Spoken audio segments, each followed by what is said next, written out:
amazing what that mask does. Okay. Well, good morning, brothers and sisters. Good morning. Good morning. Welcome to Faith Matters, where we talk about faith because faith, after all, Matters. never gets old. Well, Yeah, it does. This morning we are blessed to be joined by the most newly minted deacon in the Episcopal Church. He still has that new deacon smell about him, right? My shirt is black. And his shirt is black, where mine has been washed 10,000 times, and it's actually turning into battleship gray. Reverend Peter was ordained to the diaconate yesterday, along with the Reverend Jerry Jones and the Reverend Carolyn Mastretti. We were pleased to be able to host a beautiful diocesan celebration here at Epiphany. We were filled to the rafters. It looked like Christmas or Easter, and everything was just outstanding, from the music to the food to the liturgy. Just everybody around the diocese felt welcomed, felt included. And it was wonderful to get the larger family. It was like a family reunion, wasn't it? Yeah. I mean, I knew 75% of the people who were here, and that was great. So it could not have been a better event all the way around. The only downside for Reverend Peter is, while last week he got to kind of just sit there and watch, this week we put him to work. So, too bad for him. He's going to find that these collars actually have a leash attachment in the back. So it's not a bad thing, though. This morning we're going to explore the gospel passage, and it's kind of an interesting one. We're still in Mark, and that may have some import in the conversation, although I don't know, because I never know where this conversation is going to go. That's what makes this my favorite half hour of the week, because I never know where y'all are going to take us, but it's always somewhere fun. Let's start with Mark's gospel. Jesus, well, you know what? Why am I reading this? We've got a deacon here. Oh, no. So now I get some glasses out here. I was like, you can borrow mine. I think I've read this before. I don't have to pretend to be a deacon anymore. We've got one now. Praise be to God. So Jesus went on with his disciples to the villages of Caesarea and Philippi. And on the way he asked his disciples, "Who do people say that I am?" And they answered him, "John the Baptist, and others, Elijah, and still others, one of the prophets." He asked them, "But who do you say that I am?" Peter answered him, "You are the Messiah." And he sternly ordered them not to tell anyone about him. Then he began to teach them that the Son of Man must undergo great suffering, and be rejected by the elders, the chief priests, and the scribes, and be killed, and after 3 days rise again. He said all this quite openly, and Peter took him aside and began to rebuke him. But turning and looking at his disciples, he rebuked Peter and said, "Get behind me, Satan. For you are setting your mind not on divine things, but on human things." He called the crowd with his disciples and said to them, "If anyone want to become my followers, let them deny themselves and take up their cross and follow me. For those who want to save their life will lose it, and those who lose their life for my sake and for the sake of the gospel will save it. For what will it profit them to gain the whole world and forfeit their life? Indeed, what can they give in the return for their life? Those who are ashamed of me and my words in this adulterous and sinful generation, of them the Son of Man will also be ashamed when he comes in glory of his Father with the holy angels."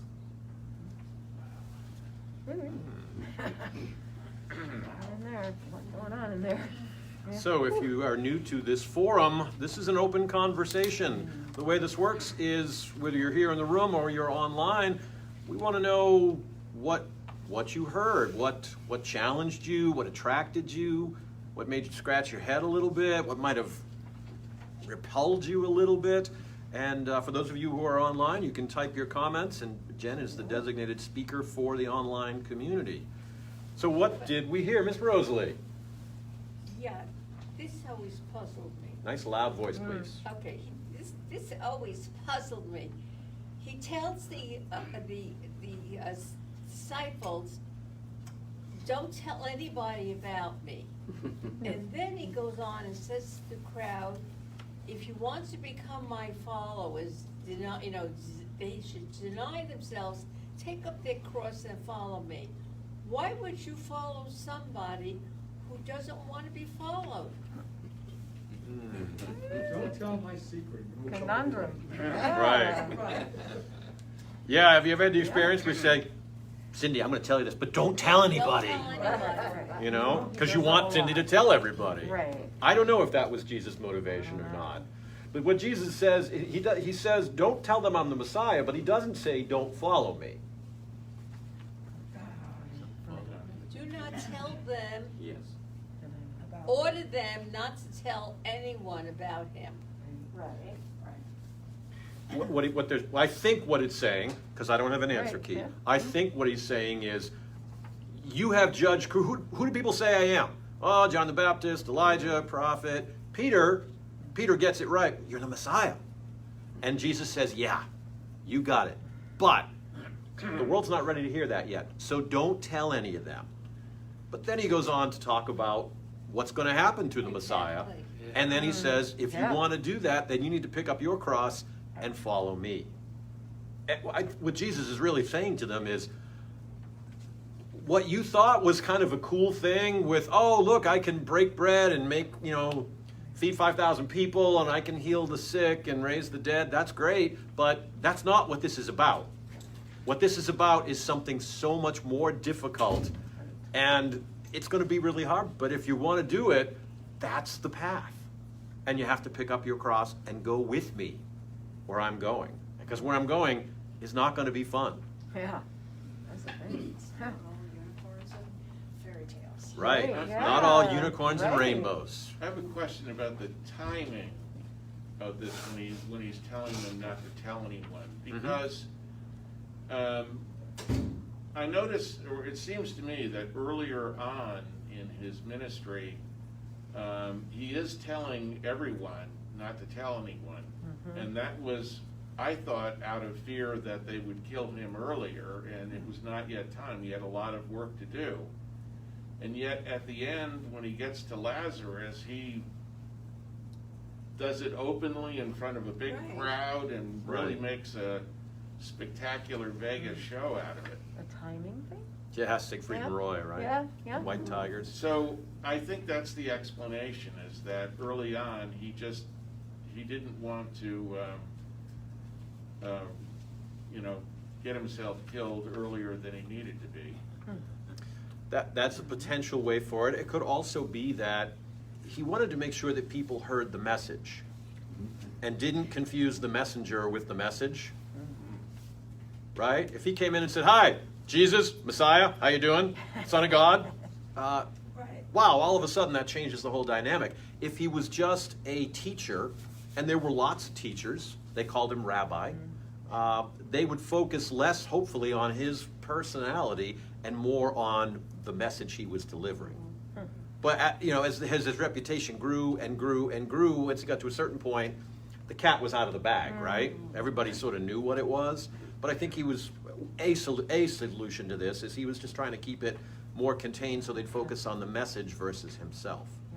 David. The other point to be made, though, is that the Messiah in Jewish tradition was depicted as someone fundamentally different than Jesus Christ. Very much. And so the difficulty there would be if everybody was walking around saying he was the Messiah, then there would be expectations which Christ had no intention of fulfilling. Right. In other words, he wasn't going to be a warrior, killing Romans.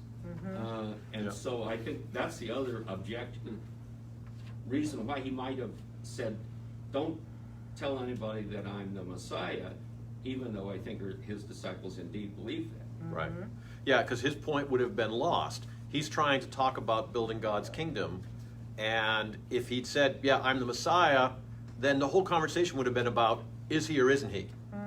And the rest of it would have gotten lost. And if he wasn't, they wouldn't believe. And if he wasn't, they wouldn't Right. believe, yeah. Yeah. Mary? That reminds me of the saying that I said, that God doesn't have any grandchildren. He has just children. Right. Yeah. So in this aspect, in all his preachings, each one of them, each one of us need to find our own route to God Mm. and be drawn to him, because it's not gonna mean anything unless you take it personally. Right. Although sometimes, boy, I prefer my grandchild over my children in some ways, but thankfully they don't watch, so I'm okay in saying that. Maybe we're all grandchildren and not children. There you I don't know, go. yeah. Skylar? To your sermon today, I feel like what you said, I feel like everyone live a life to their own life, and their God made you, so whatever type of life you live, because God is the one that chose that life for you. So it might be the hardest, but sooner or later he will reveal himself, and you do all that stuff, like kind of with. What it says in there, yeah. Yeah. I hear you. That's when we take up our own I cross. always forget. It was Peter, right? Or Yeah. It was Peter, yeah. It's always Peter. It's always Peter. It's always Peter. Gary? Just to circle back, comment, the thing that always hit me with this passage is Peter gets it right, and then Peter has the nerve to say, yeah, you're the Messiah, and I'm going to rebuke you. Yeah. Thank you. I was wondering if someone was going to bring that up. Right. Satan, and if I were Peter at that point, when Jesus has called me Satan, I'd be crushed. Yeah. Yeah, exactly. Yeah, but like you say, Peter has had the temerity or the stupidity to say, Jesus, you're the Messiah. Let me teach you a couple of things. Right. No. Over But and I over. think it also goes back to what Dave was saying about their expectations of the Messiah, and that's Exactly. totally not it. So Peter was probably totally shocked, going, well, that can't be it, because you're supposed to be the Messiah. Right. Right? So I think that's why he had that, what he did, what he said, just Yeah. came out of him, because that's not what he expected. Right. Right? Right. Dina? Yeah. So kind of piggybacking on this conversation, and I'm kind of dense, I guess. I mean, No. what exactly was it that Peter was rebuking him for? Good point. Yeah. So what Jesus has just done is confirmed to the disciples what's been very much an open secret, right? They've watched him raise the dead and heal the sick and feed the 5,000. I mean, they've seen all the miracles, the walking on the water, and they're going, gee, is he the Messiah? Yeah, he is. But this is the first time Jesus is confirming to them that he is indeed the Messiah. Yet, as David points out, the title of Messiah meant something very specific in Israel. The Messiah was going to be a warrior king, was going to ride in, destroy the Romans, and restore the temple and restore Israel to its former glory, which it had for like a millisecond in the span of time, but that's what they wanted, and that's what they had decided their Messiah was going to do. So Jesus has just said, yes, I am the Messiah, and then gone on to say, I'm going to do precisely none of that. And I'm going to have to be arrested and tortured and killed upon the cross. And if you want to be my followers, guess what? You need to pick up your cross and go with me. Yeah. Wait, what? No, Jesus. You need to pick up a sword and go get those pesky Romans out of here. Peter could have Right. been rebuking him that way. Right. Okay. Or Peter might be saying, no, Lord, you're the Messiah. You can't die. Right. You have to stay here and keep feeding the people and keep teaching us and keep leading us. We don't know what Peter's rebuke was, but whatever it was sharp enough that not only did Jesus push back, but he hit him pretty hard and called him Satan. Right.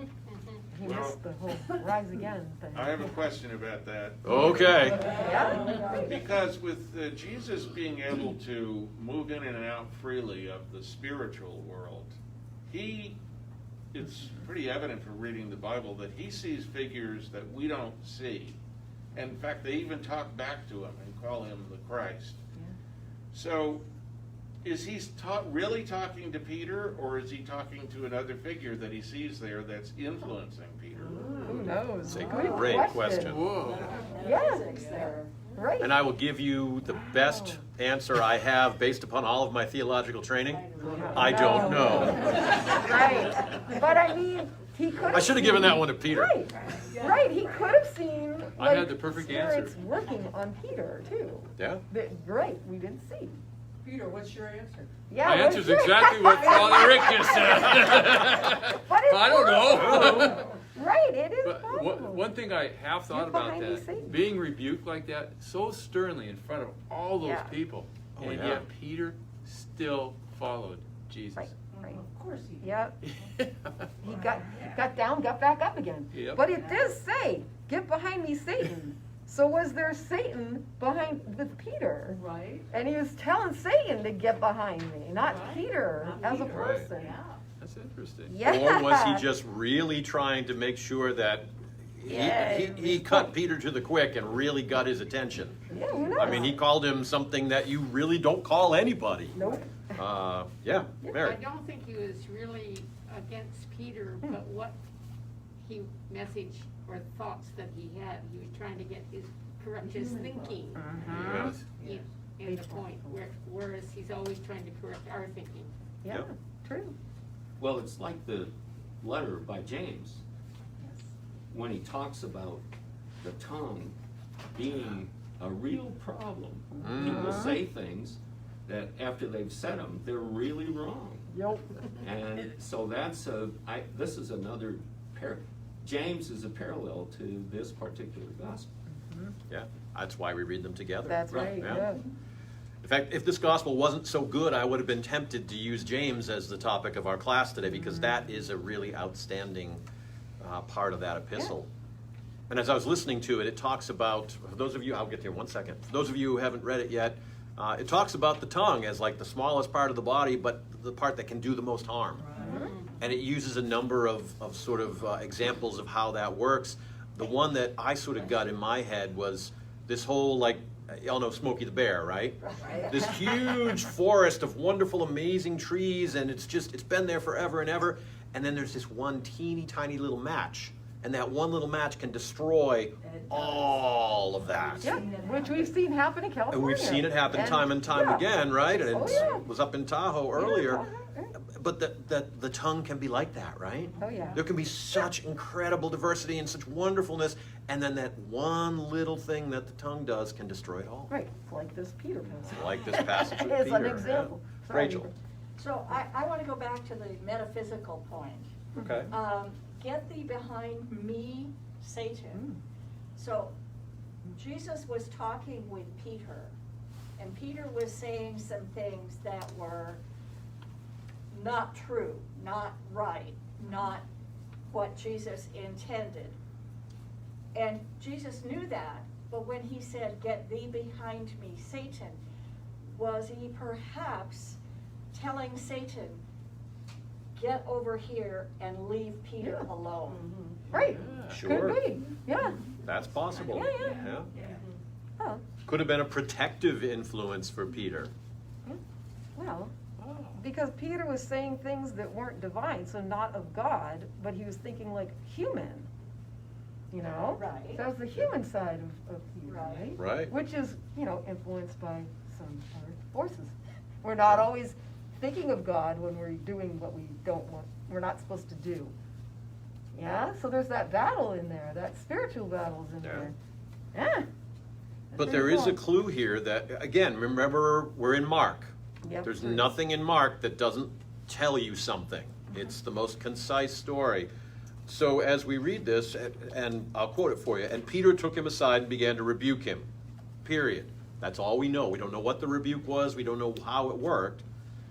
The next sentence, though, but, now we're talking about Jesus, but turning and looking at his disciples, he rebuked Peter and said, get behind me, Satan. So he didn't do it privately. He chose to turn to the whole group and do it very publicly. Interesting. It doesn't tell us why. Right. It doesn't tell us, was he talking to Peter? Was he talking to Satan who might be influencing Peter? Was he talking to a metaphysical being that was standing over Peter's shoulder? and he was trying to protect Peter? We don't know. The question that we have to ponder, though, is what does that tell us about our lives today? Or was he talking to all the disciples? Or you are setting your mind on human beings? Yeah. Yeah? Just kind of like, I'm not, yeah, Peter said it, but I know y'all are thinking it. Yeah. Right. Yeah. That's why he included them in the whole Right. thing Yeah. at that point. Skylar. I feel like if you put this in our time, our day in life, that we always say things we don't mean, or what we say things we don't mean, and we're not very nice to each other. And for instance, like 9/11, for instance, it was only a handful of people that did hurt us as a country and people, but yet we choose to blame the whole country for it from the Middle East, even though it was only a handful of people, and we choose to tell them they're all terrorists. But it's the same from like World War II, where the Japanese bombed us and we blamed them, or even though they're Germans, not all Germans were part of the Holocaust and stuff. So it's like we shouldn't blame everyone for only a certain amount of people, and we should love each other for who we are and not judge.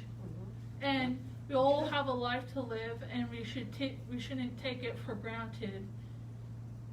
Yep, true. Okay. True that, yeah. And we do those things. We do those things. Yeah. We specialize in those Yep, we things. do. You think we do? We keep focusing on ourselves, and that's kind of what Jesus was talking about. He's talking to the disciples, saying, you keep focusing on earthly things. What was the disciples' favorite topic of conversation? Who's going to be next, and who's going to sit by his right hand? Jesus likes me best. No, he likes me best. No, he likes me best. Right. Who's going to be the greatest? Who's going to be the greatest among us? Yeah. I mean, we're all good because Jesus picked us, but Jesus likes me better than he likes you. Oh, wow. Who's the teacher's pet? Yep, teacher's pet, right? The beloved. Who's going to sit on his right hand or his left hand? Yeah. That's what they were all after. And that's not heavenly stuff. That's earthly stuff. It's kind of funny that we sit in this place among multiple monuments to earthly things, the casinos. Oh, yeah. Oh, yeah. Oh, yeah. Yay, Las Ministry Vegas. in Nevada is an interesting thing. Pretty much any type of vice you can think of, yeah, we got that. Yeah. Right. True. Yes, Cindy. I think it's fascinating here when he taught them what the Son of Man is going to have to go through. And all the other stories about the disciples is like, so what are you all about? You know, he's like, here it is, read it, get it, this is what I am. And they're like, who are you? You know, like, "Ugh." Yeah. So just fascinating. But we haven't answered your question. Which? That happens a lot here, Uh-oh. Rosalie. Rosalie? I pose a lot of questions that go unanswered. I'm just that guy. Fabiola. But you want to take a crack at it? Did you have No. an Oh, no. Oh, all right. What was the Waiting question? for the answer. Oh, no. Well, let me add a little bit more to that. My question today, and always, because that's kind of the point of all of this, is what does this gospel passage tell us about our lives today? And let me just add to it a little bit, because we've been focusing on the whole I am the Messiah, get behind me, Satan. Let's take it down the path that Cindy started to go down.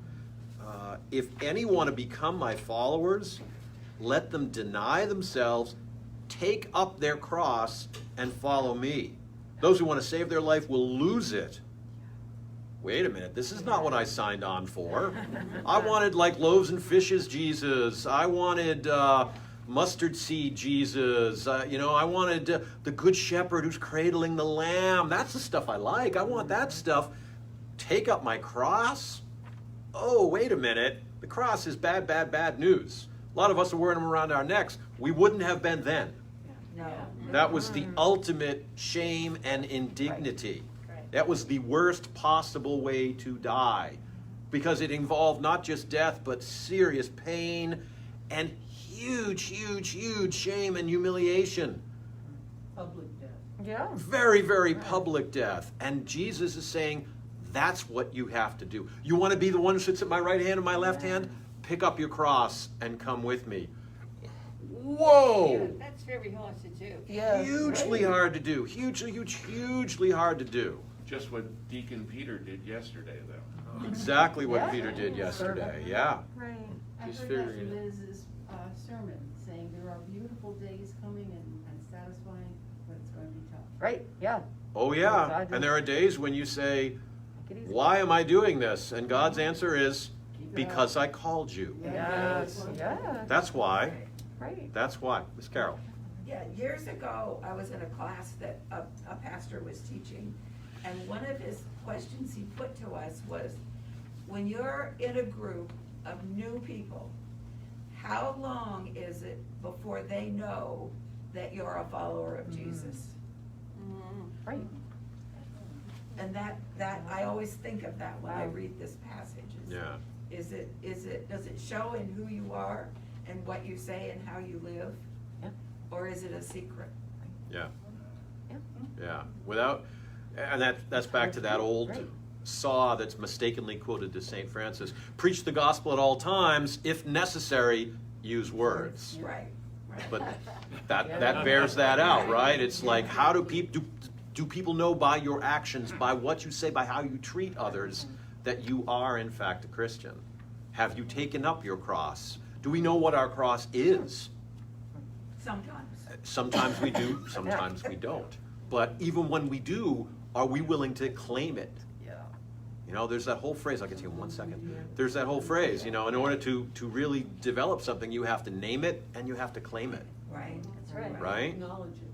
So you got to figure out what cross God is calling you to. And it's different for every single one of us. And it changes over life. Right. Peter, I would never ask this of a woman, but I'm going to ask you, how old are you? I don't know, 35? I didn't say how old you look. I said, how old are you? Yeah, I'm 67. Yeah. Peter is 67 years old and just yesterday was ordained to the clergy. Yep. My point in that is what we're called to changes over the course of our life. And sometimes we spend our lives trying to figure out what it is we're called to and how then we live into it. So part of it is identifying it, naming it, and then the second part of it, like you did yesterday, is claiming it. And that's really our challenge. Yes, Skylar. I feel like for the cross thing, I feel like everyone has their time on earth, whether it's no matter what you strive for. Like he wants to become a priest, but first he has to become a deacon to be able to get to a priesthood. He doesn't know when he's going to die because his line of work requires him to go out in public, and some people don't like it, right? But you have to be able to be okay with it, knowing you're going to die in any minute. You can die any day of your life, whether it's old or young, even at a kid's age. And for instance, like people with cancer, no matter if they're religious or not, they don't know if they're going to ever be cured. And then one day they die because they can't get cured. It's all about accepting of where you're dying from and what happens to you, and allowing God to take the will for you. Yeah. So if I can, let me try to distill what I think you just said, and that is, don't postpone things, my friends. When you know what God's calling you to do it. Because today is a gift, tomorrow is not a guarantee. That's right. So don't sit there and say, you know, I'd like to do it, but first I have to scroll Facebook for about 3 hours. That's easy to do. Put it off. Don't postpone joy. I had a wonderful guy teach me that years and years ago. Don't postpone joy, and don't postpone picking up your cross, because that's what we're called to do. Don't postpone doing the hard things. Right. Yeah, don't put the hard things off, because usually the more you put them off, the harder they get. Uh-huh. All right. Yes, indeed. Thank you, my friends. Yeah. Blessings. We'll see you in a half an hour for worship. Thank you. Thank you, everybody. Thank you.